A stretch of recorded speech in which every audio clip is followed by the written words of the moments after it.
හයි ළමයි ඔයාලා හැමෝම හොඳින් ඉන්න ඇති කියලා මං හිතනවා. ඉතින් ඔන්න ඔයාලා ඉල්ලපුම විදිහ වගේ වීඩියෝ එකක් අද මට ගේන්න පුළුවන් වුණා. ඉතින් මම ෆස්ට් ටයිම් තමයි මෙහෙම වීඩියෝ එකක් කරේ. ඉතින් මේ තියෙන මගේ රූපගත කිරීම වෙන විදිහ. ඉතින් ඔයාලට පේන නැති ඔයාලා හැමෝම අහලා තිබ්බ අයිය රඟපාන එක හරි ලේසි නේද? ඉතින් ඕක හරි නිදහසේ කරන් යන්න පුළුවන් වැඩක් නේද?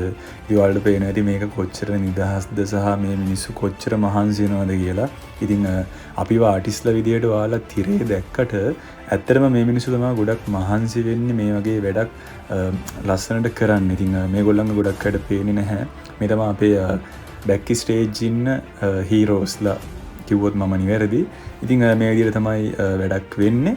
ඉතින් ඔයාලා අහනවා රංගපාන එක ලේසිද කියලා. මේ ලෝකේ කිසිම දෙයක් ලේසි කියලා මම හිතන්නේ නැහැ. ඒ ෆීල්ඩ් එක ඇතුලේ අපි ගොඩක් කට්ට ගන්න ඕන, ගොඩක් කැප වෙන්න ඕන, ගොඩක් උත්සාහවන්ත වෙන්න ඕන. එතකොට තමයි හොඳ ගමනක් යන්න පුළුවන් වෙන්නේ. ඉතින් මේ විදිහට තමයි අද මගේ වැඩ කටයුතු ටික වුණේ. ඉතින් ඔන්න ඉන්නවා අපේ දිනිතියක්. ඉතින් හරිම හොඳ නිහතමානී කෙනෙක් තමයි දිනිතිවල් ගමක්ක කියන්නේ. ඉතින් එයත් එක වැඩ කරද්දී හරිම ලේසි. ඉතින් ඔන්න ඉන්නවා මම අද ඩ්‍රෙස් කරන් හිටපු විදිය. ඉතින් පොඩි ටයිට් ගතියකුත් තියෙනවා. ඉතින් පාන්දර ඉඳන් තමයි මේ වැඩ ටික පටන් ගත්තේ. පාන්දර 3 ඉඳන් වගේ මම ලොකේෂන් එකට ගියා. ඊට පස්සේ මේකප් එකට ඉඳගත්තා. ඊට පස්සේ ඔය ඔක්කොම වෙලා ඉතින් තමයි මේ විදිහට ෂූට් එක වුණේ. ඉතින් මේකේ වැඩි විස්තර කියන්නේ නැහැ. මොකද එහෙම අයිතියක් නැහැ අපිට වැඩි විස්තර කියන්න. මොකද මේවා ඉස්සරහට එන්න තියෙන දේවල්.